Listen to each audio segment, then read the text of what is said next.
My entire thesis is AI plus humans equals superpowers. I want to give your people superpowers.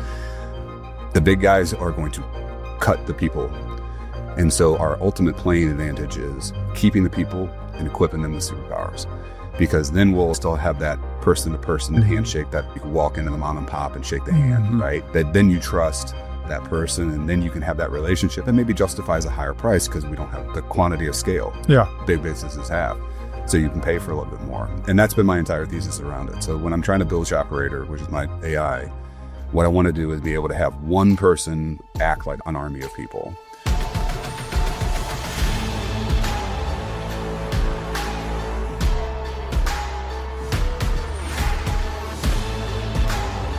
This is Sparta!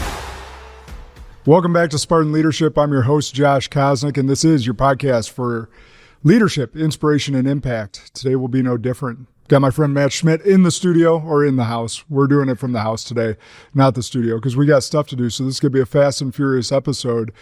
But I've got no notes, just going to have a conversation friend to friend. Matt is an entrepreneur. He's exited businesses, built businesses, but more importantly, man of God, great father, great husband, and a great friend. So welcome to the show, Matt. Appreciate you having me, man. You got it. So I thought we'd start with a little bit of backdrop because obviously you've done the corporate thing, you've built businesses, you've exited business, still building business again. Give us a little bit of origin story and we'll kick the conversation off from there. Yeah. I hate going back now that it feels like it's like 20 years, but well, we're getting a little bit older. Yeah. It starts in college 20 years ago because I had an IT degree and I graduated in the Great Recession. So it was a terrible degree to have in that point in time. Actually, my commencement speech was so bad and so like the world's ending by the guy that was up there. My dad was like, I think I need a refund on this entire thing. So I got out. I couldn't get a job. I started trying to build websites back then. Totally different world. It was much harder, much more cost intensive. And I ended up being able to build it. And I was like, I could do this. And I lost 100 pounds in college. So my angle was a college weight loss plan. And I thought it was a great idea, but it's really hard to monetize and get the traffic. So selling kids on not drinking beer and eating shit. It was like it was like a lifestyle thing before the lifestyle thing. What it was PDF a follow of like how I was able to do it. I mean, you could only sell that to college kids because like nobody older than college could actually like drink and then, get up and run 5 miles and do all the other stuff. But thought I had a plan. I had a girl I wanted to marry, and I was back in my parents' basement, which was not the plan. So I didn't think those two things were going to happen. I had to get out. So I have a family history with Anheuser Busch in St. Louis. That's where I'm from. And my dad worked there. My mother-in-law worked there. My future mother-in-law at that time. My brother worked there, and my uncle, and goes back for a long time. And even they weren't hiring. So I got to basically apply to every IT job in the world. I had one call back. I was doing like 10 a day, 20 a day. And nobody was calling back. So I started going a little bit more outside of IT, a little bit more outside IT. Ended up in marketing, trade marketing at Anheuser Busch after 8-9 months of that, of applying just as much as I could and trying to make my own money on the side. It was good, but that itch within that time period had just stuck. I had been doing things on the side of like making money my entire life. I think we were just discussing before this. My dad made us hustle and mow lawns, up to me selling CDs and stuff like that in college for a little beer money. Then I found out, I was like, man, I really just go home from my job. And even after trying to get it after all that time, I still had this itch. And this calling, I think that was greater now that I look back, that was greater than what I was doing there. So it was a great job. I learned an incredible amount being in the rooms, ended up from trade marketing to procurement. And by the time I had left, after about 7 years, I was the can buyer for all of North America. Sounds fancier than it is, but basically I would make the checks before they go to the boss to make the final check kind of thing. But I was in rooms with the biggest brands, some of the biggest brands in the world. So I'm trying to build my company, and I took the job I was executing, and I was trying to do the best that I could, but I was also learning and using it as an opportunity to get better. So I thankfully was making enough money to get out of my parents' basement. The business was not really doing anything. But I had a good woman with me on my side now. And, we did get married. And that first year, she was like, you know what, like, you can't exist in this world of I'm working, a demanding job, a career job. InBev is no joke once they took over and everything like that. I was there 7:00 in the morning. I was leaving at 7:00 at night. I'd come home, spend an hour with her, and I'd go back to work on my own company. And then some days I was burning the candle to 2-3 o'clock in the morning because I had this itch and I had to make it work. And back then there was no real instruction manual on how to do any of the things that I was doing back then, which is very similar to what I was doing now. And, she's like, we have to systemize this, make this work, and you have to make a decision. And if I'm like, well, I want to go on my own. She's like, well, I'm with you to the end. That's what we are signed up for. But we have to prove that she's a very smart woman. I'm looking to have her at my side. She's like, if you can do this for, I forget what it was, like 6-7 months in a row, which would have been a full calendar year of doing my own thing, of sustainable money, not just like ups and downs we had been experiencing for years, then we're in it. And we didn't have kids at the time. It was a logical move. And she helped me set a target and I hit it. So I stepped out finally and I went full in on building what would end up being the company that I sold, which was called Printed Kicks. It's not around anymore. It was a shoe company at the beginning, ended up being an apparel company. And it was kind of crazy. It was a wild journey of trial by fire. I didn't have the groups that we met each other in at Arte. I was learning a lot of it by just immersing myself into it every day. And when COVID hit, it was a storm of just absolute, we grew to about $20 million a year, which, man, I was trying to make beer money when I started, and like the mental shifts that I went through over the time to, I just wanted to be able to support my family, to be able to, have a family, have a wife, have a family, to like, how far can I take this? But when COVID hit, everything shifted. We discussed yesterday, my wife was number 30 in Missouri to get it. Before I came to realize what everything was going on, I fully bought into a lot of scenarios. And I say that just because I've had a lot of growth since then. And it actually helped me spark my re-emergence into my faith. Started with all that. And I had a mental stress that I've never imagined before. And I'd actually spoken to Andy Frisella, and just in DMs, and said like, hey man, this is what's going on. Like, I don't know what to do. We finally had our first girl after years of struggling. And then we had COVID, and my wife got it. And I was sitting in a room because the CDC was calling me at that point, and I had my baby girl in my arm. And my wife was in the other room because they said, I can't take my baby girl into there. And I'm like, you want me to not take my baby girl to her mom? And I just like struggle, like what is the world and we're going through, what is in this? And I challenged myself to really think through of what do I want out of this life? And I was like, I don't think this business is it. I don't think, and again, like I had this revelation, I'm like, I need to go further. I need to go do something different. And so I decided to sell it. I put not money, but I put a number out there, and it took a minute, but a buyer was there pretty quickly. We went back and forth and ended up exiting that year, which put me in a state of, I went from thinking that I was about to lose everything that I ever worked for because of this, I'm having this business on the side, to now I'm in the position where my family, I can take care of them going forward. Yeah. And now I had this luxury, or so to speak, of what do I do next? So now what I try to do is I'm only in the fields of my passion.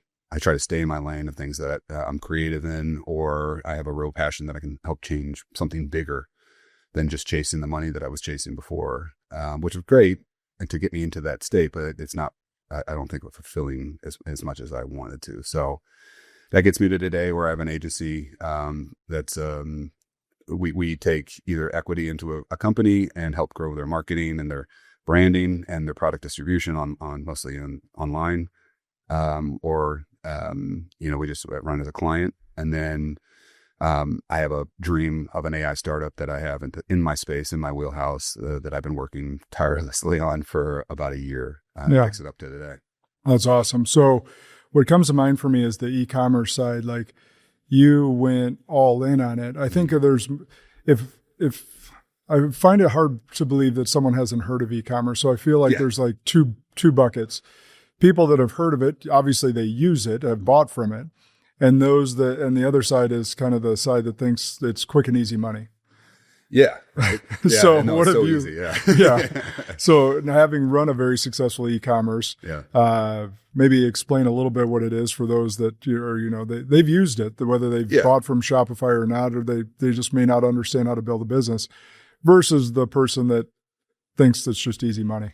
Yeah, it's definitely not. I mean, you can with quotations, the easy route, right? Which is not going to last you very long. You have to treat it like a business. It is probably easier than ever to get started, but the same rules apply that is always in business, right? Treating your customer right, doing the right thing, quality product.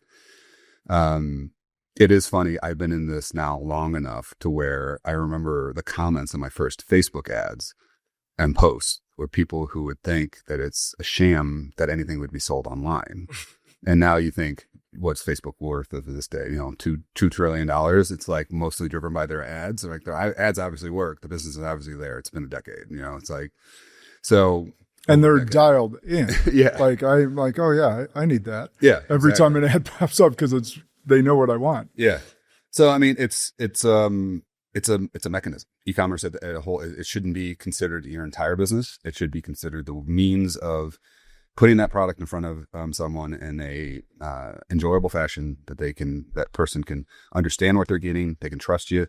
They can purchase from you, and the product shows up shortly after. Everybody knows that the king of e-commerce is Amazon. Walmart, Target is growing rapidly. You have the overseas ones like Temu and all that kind of stuff like that, but it can be down to your local business, point of sale, and everywhere in between. My main distribution is called direct to consumer, which is I run primarily Facebook ads, Instagram, Google, Amazon a little bit, TikTok now, and we distribute online and direct to consumer, right? So we cut out a middleman. We don't do retail until after, typically. And we prove out our products, and we can move very, very fast, much faster than pretty much any other business that's out there. That's a really good point there you bring up, because I was thinking, we were literally, before we got on the mics, I was sharing how I worked at Best Buy 20 plus years ago. Yeah. Because they were a big, stodgy company that had a lot of brick and mortar, they didn't move quickly enough. No. So when I try to explain to someone that's younger than us, like, Best Buy used to be a much bigger deal than it is today. Oh my God, yeah. Because there was no other players really in the game. Yeah. And Circuit City had gone out of business, and Best Buy was really it. Then Walmart comes online, starts selling electronics in their stores. Then they go and build the e-commerce portal. Yeah. And then Amazon comes around and becomes massive. Yep. Like, that's where Best Buy went. They didn't move quick enough. Mm-hmm. Yeah, and you're going to get more of that coming up with AI. I'm reading the founding of Netflix and their book, and towards the end of that, they'll explain, or they're starting to explain how they bottled everything up. They had the proof of concept, and they take it over to Blockbuster, and they get laughed out of the room. And now look at it. It's like, I mean, I forget what the figure is that they were going to get bought for, but Blockbuster could have made a steal, and now look at Netflix's $100+ billion market cap. So I remember being a kid and like, Friday night, you go to Blockbuster and you're like, what movie are we going to get? Yeah. Yeah. I mean, the experience, right? That's the one thing I think we'll see in the future of we're swinging so hard to this way. We'll get back into it. And I think you're starting to see a little bits and pieces of that, but you can move. And what I love about this space right now is that a small company with a small team can execute and move quickly and grow into a reputable brand that would have took decades before. And as long as you're doing the things right, and don't think that like the speed doesn't negate the rules, right? Like you can't say just because I can move fast, I can ignore all this other stuff. Like I keep reiterating that, like taking care of your customer, following up with them, communicating with them, doing all the right things, quality product. But the ability for you, even if you were like, I started in print on demand, which like blows people's mind. I had to explain it like every year to my accountant of like, he's like, all right, well, here's the revenue. Where's your inventory? And I'm like, I don't have any inventory. He's like, I don't understand what you're talking about. He's like, how do you have these sales and no inventory? I'm like, it's print on demand. And so like, I feel older when I say these things, but like that's it. And now he's like, okay, like he puts a 0 there. You had to train the accountant. Yeah, exactly. But he's like, it doesn't make any sense. I'm like, we're gonna have to justify this on paper. I'm like, I get it, but like, I work with a supplier, and here's what. And now we're more into more sophisticated routes, like a consignment on demand, and I hit figures, and we move into inventory later after we prove it. But going back to Anheuser Busch, I used to work in procurement. Like we would buy the bottle for. My favorite example of this is Stella Cidre. There's this beer that like nobody's ever heard of before. It's a Stella apple cider variant, right? And they wanted a unique bottle in this thing. I had to spend $14 million on the bottle. It took months to produce. And then the beer had to be trialed. And then the beer goes out to, after the trials, and it fails in the market. And I don't know what the final figure was, but it was a lot higher than 14. And so even after all of their market research, even after the competitor that was booming, Angry Orchard at the time, they still failed. And like, I could have a product that you say that sparks a memory. I could have that designed, built, made, online, selling by the end of this call. And then if it works, I keep it. If it doesn't, I take it down and no harm, no foul.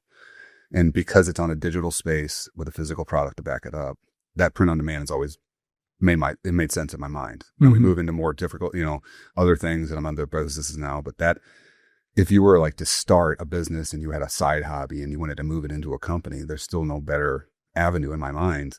Now you have other things like AI that even makes it even better and more amplified it, and you can multiply that your abilities far more than I could ever done back then. Like I'm very excited when I work with somebody in this space and they're getting started, because it's never been easier, as long as you understand that easy doesn't negate the rules of business that have existed for hundreds of thousands, or not hundreds of thousands, but hundreds of years. Yeah. They've been doing forever. Like you still had to, thousands of years ago, you still had to give that good, money for the service and things like that. Yeah. Or people will find out. Now they find out a lot faster too. Yeah. So. No, it's interesting, right? Like I hope everyone picked up on, like, he took lessons from the rise at Anheuser Busch to be able to apply to his business today. He was spending hours past his normal job to build the side hustle, which became the main hustle. Yeah. Like those are the things, like that. It takes what it takes. And like what I find is a lot of people have dreams and they don't want to put in that extra work. Yeah. They think it's just going to be given to them, or that some magical lightning bolt is going to strike them and everything's just going to, or you were able to sell this business for millions of dollars because you got lucky. Right. Like it's all these fallacies, and people just don't realize the work. But I want people to pick up on that. And then I want to shift into AI, because that's what you're here to speak to today. Yeah. And for those that don't know, Matt's here to speak to our Bridge Builder Mastermind. If you're in the Wisconsin area or near Madison and you haven't heard of this yet or haven't hit me up about it, you're missing out. Not an ad. And what I wanted to talk about is you saw this AI thing come in pretty early on. Yeah. And really immersed yourself in it. And my initial take, when I think I remember year and a half ago, you talking about, was like really wanting to make sure the small business owner can leverage it, because we don't have billions of dollars to pour into it like these big companies. Yeah. I've had a fear in my mind, I think, working for end of maybe, I know they're doing better and they're I'm hoping they're shipping up, but like I saw a lot of cost cutting there. And I think what I saw was, because AI has always made sense to me, being an IT guy, and always, I've owned a software company for years and been in the space. So I just understood that, like, if a company with capital, like some of these guys have now, could replace their workforce with AI, what they're going to do is they're going to do it, first of all. But then their people do it first. Their people are either going to implement it or be gone. And then what's going to happen is this capital heavy with no overhead company giant is going to move like a small business, because that's one of our advantages, right? That we can be nimble, we can move quicker. We're giving examples of that, of why Blockbuster was too big to move the ship or didn't want to, and Netflix came in. Well, now Netflix is in the position of where Blockbuster was, and they're going to have startups. So what if Netflix could eliminate their workforce or cut out something like Hollywood and use AI to produce content? They're going to be moving at a speed that no innovative small business could ever keep up with. And because they have the capital to do it. And nobody was making it for us back then. And in particular, for me, I know e-commerce, have been immersed into it for over 15 years now. And so I was like, I think I have something here. I want to go into it. I want to be able to serve people, teach people how to do this, implement it, so that small businesses can thrive and survive. And possibly even have an advantage, or at least level the playing field. Yeah, of what these guys are going for, because nobody was building for us, especially a year and a half ago.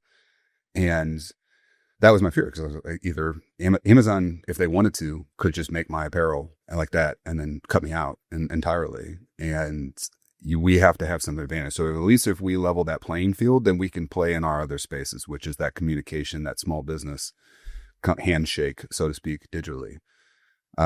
So I started going into it, started seeing what I could build. A lot of it I'll talk about later on today. And, it's primarily around not eliminating the worker. My entire thesis is AI plus humans equals superpowers. Like, I want to give your people superpowers. The big guys are going to cut the people. And so our advantage, I think that our ultimate playing advantage is keeping the people and equipping them with superpowers.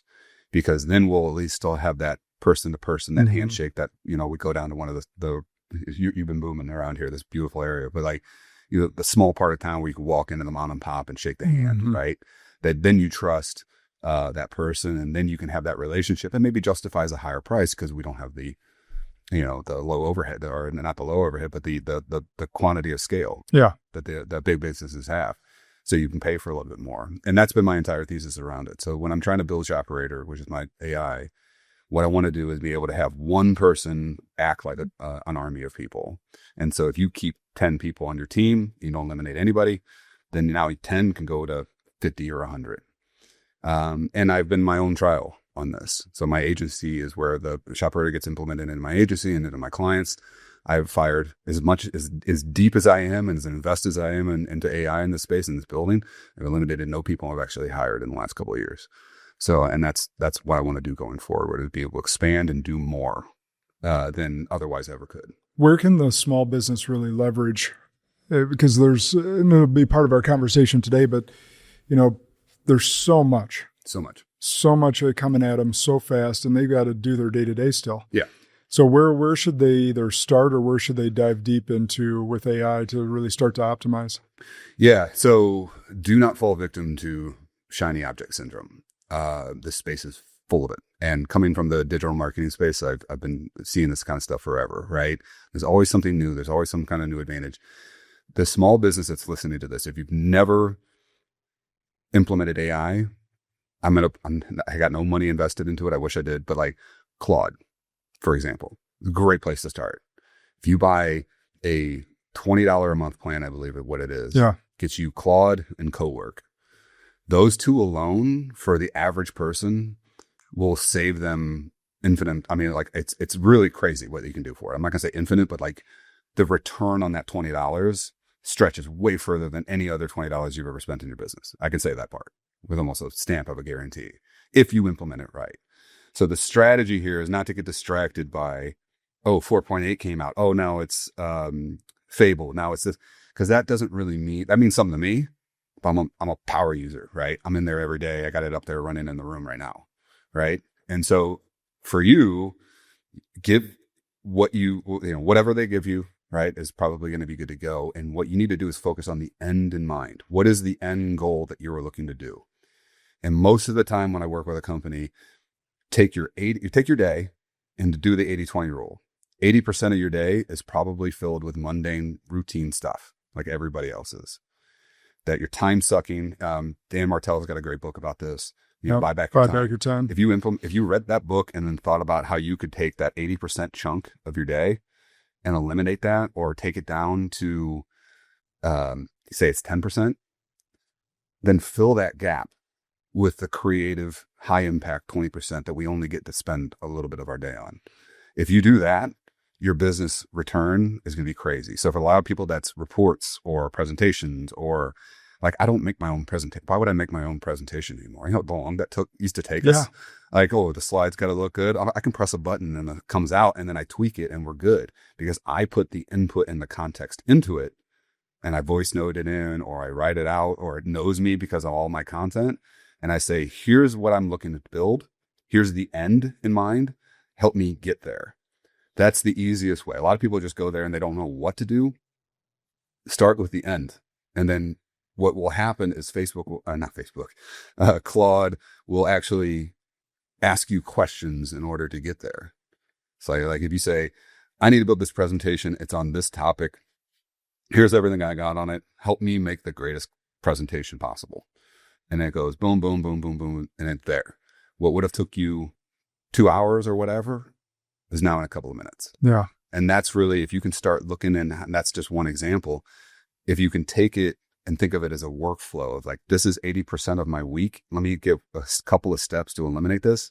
You're going to collapse it, and you're going to wonder, what do I do with all the rest of this time? Yeah. And it could be the creative space that you talked about, or it could be revenue producing activities. Like, I think there's any owner or operator or any person in the sales seat wants more time towards revenue producing. Yeah.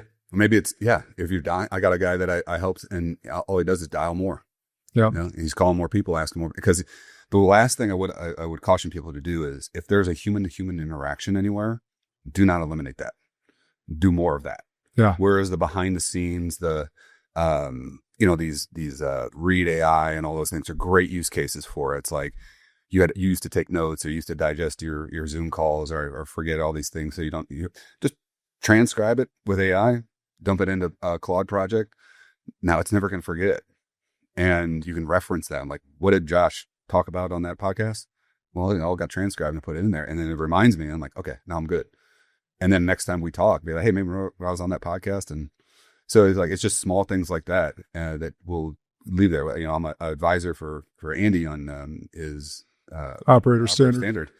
And I tried to build as much AI for them to help us engage with people the most effective way we can possible. But it's always us engaging with people as moderators and engagers and leaders in the group. It's always us doing it. I just try to tee it up so that we can be as effective and as little time as possible. So you don't have to spend recalling, like, who is this guy? And like, I can't remember what he said. Boom, it's right there in front of you. You can have an effective conversation with someone. Yeah.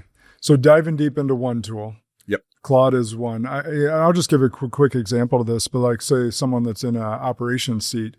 I was working with a client maybe a year, 12 to 18 months ago, and that was one of my first experiences using ChatGPT. Mm-hmm. He was in hydraulic hoses. Mm-hmm. That's what their business does.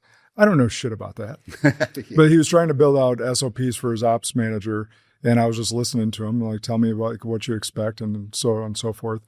And I was just plugging into chat and spit out the rough draft SOP, and I was like, what do you think of this? And he goes, that's like 90% there. Yeah. I'm like, all right, great. We'll fix the 10% and you got it. Exactly. Right. So that was one of my first experiments. I'm like, man, this is really effective to collapse time, because how often or how long would we have been spinning our wheels? Exactly. You know, he's the visionary. I'm a coach that knows nothing about hydraulics. You know, I'm not in his world day to day. And we just collapse time by an infinite amount. Yeah. It's truly amazing. I mean, I caution anybody against one of the big things I'll talk about later is, like, if you put this thing on a pedestal and you hype it up to, or like, put it on a throne, I've already seen it where people outsource their thinking to it.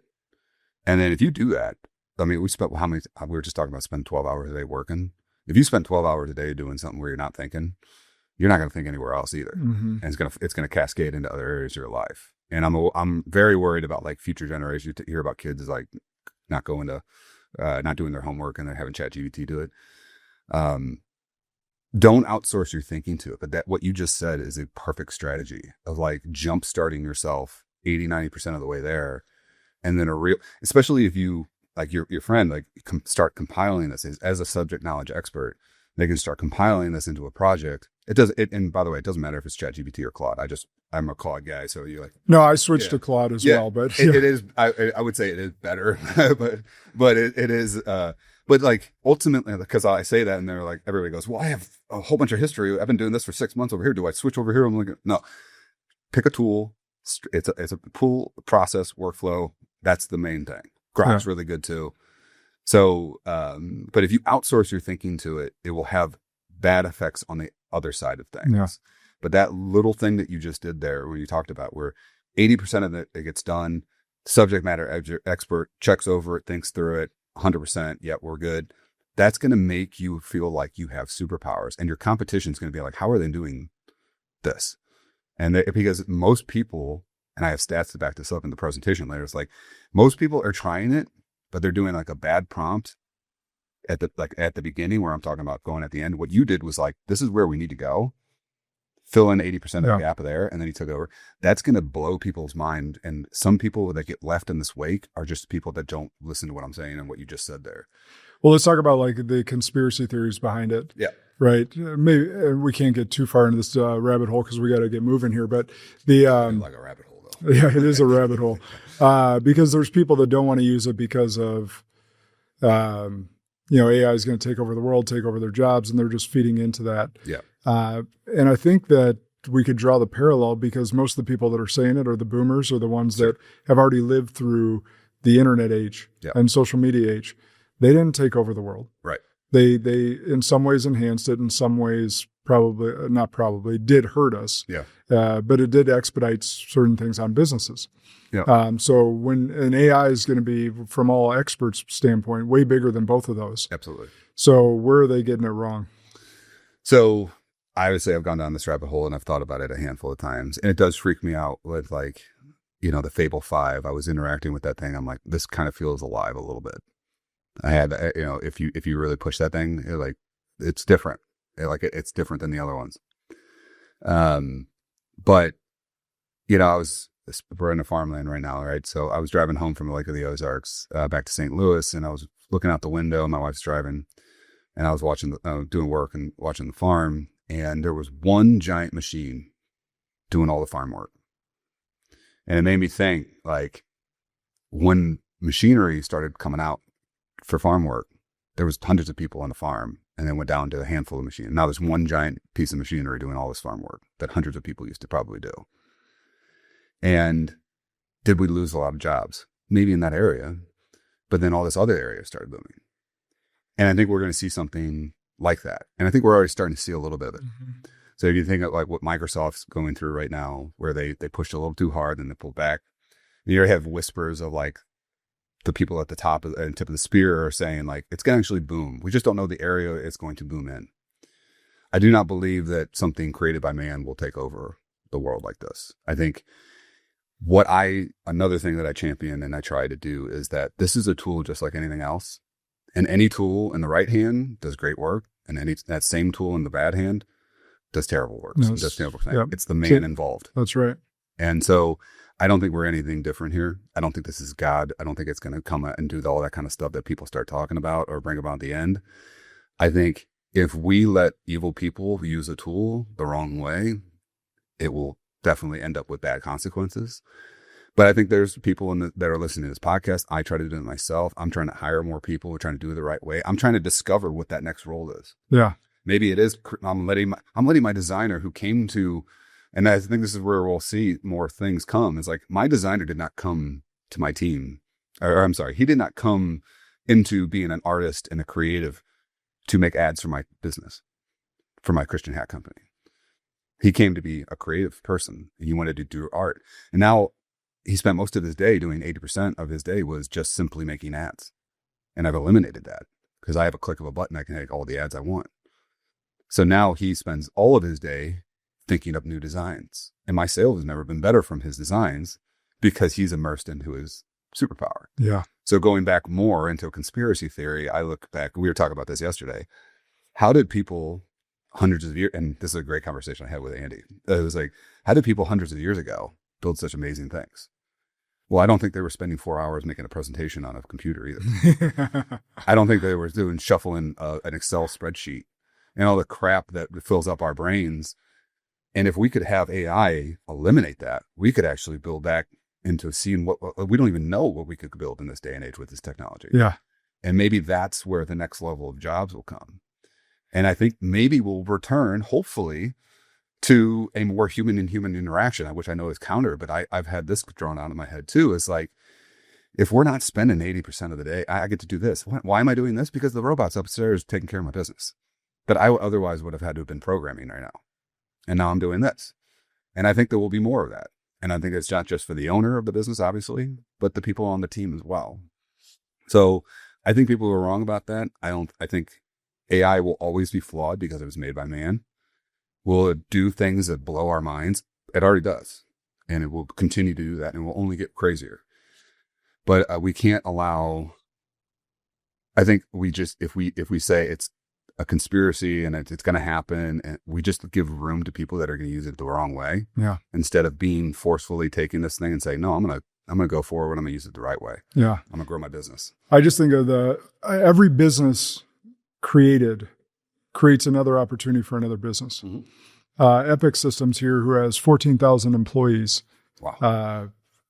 They run 50% of electronic medical records market share in the U.S. Wow. But there is dozens of spin-off companies that have happened because of Epic's growth and success. Yeah. And those businesses are highly successful as well in the consulting space and tech space and all this different stuff. So I think that you're onto something there as well. Yeah, 100%. We are at time because I know you got to get on the phone call. Okay. But man, we could have gone for much more. We'll have to get on it again. Maybe we'll get into the rabbit hole and the conspiracies going forward. Yeah. Where can people follow you, get your hats? We'll get them in show notes as well. Yeah. Real Matt Schmitt, SCHMITT, on pretty much any platform. And then primarily on Instagram. And then Our True God. OURTrueGod.com is the Christian hat company. Awesome. Yeah. And the hats are awesome. He was just handing them out in DC, getting compliments as he was wearing it at the UFC fights. Yeah. So they're really high quality stuff. So pick one up, especially if you're a believer, support the cause. Spartans, you know what to do. Share this episode far and wide. Thanks, Matt, for joining us today. Yeah. Remember, the good and greats are the enemies of possible. Lead like a Spartan today.